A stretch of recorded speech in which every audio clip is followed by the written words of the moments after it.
While the Nicholls tennis team opened up conference action this weekend, a set of Colonel student athletes are gearing up for the start of their season. The men's tennis team had a rough Saturday, falling at UNO 5-2 in their Southland Conference debut. But on the women's side, it was all glory.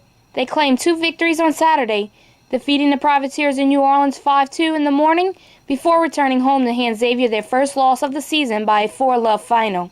After an 0-2 start to the season, the women have won 3 straight, and this team is clicking at the right time.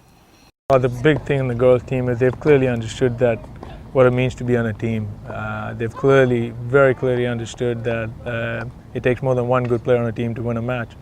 And that's exactly what you're seeing. You're seeing whether they're on the court or off the court, they're all on the same boat. They practice hard, practice seriously, and you see the results. I mean, they won a pretty easy match against a very tough team. UNO is not easy, the women's team. So we haven't started conference play yet, but the girls look good. Last week, the Southland Conference released its preseason baseball polls, and with the Colonels predicted to finish last in the conference, they are working hard to prove the critics wrong.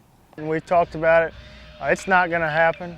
We're confident in that. That's not what we're shooting for. It's not a goal of ours, but it's certainly something that burns a little bit, and it makes us want to prove people wrong. That's just what we are. And we've got to earn some respect, and we know that. We're not last. We're not second to last. We're not third to last. We feel like we're one of the best teams in our league.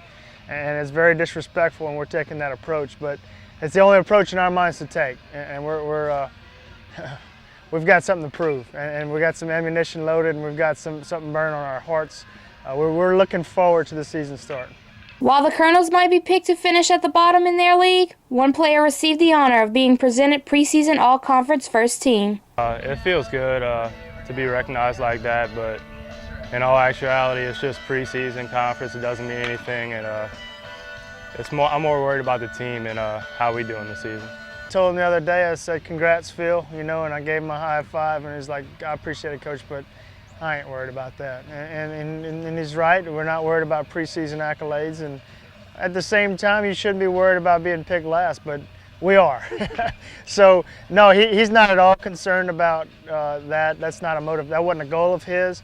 But just to prove to what he's, to finish my story, Philip was excited to be there at the end of the year. That's his goal, and his goal is for us to want to compete for a conference championship and win a conference championship. It's obviously none of our players have a goal to be all conference players, but he in particular is one of them, and he deserves to be first team all conference because of what he's done, but he certainly would trade that for a ring at the end of the year. For Colonel Basketball Weekly, I'm Ashley Dufresne.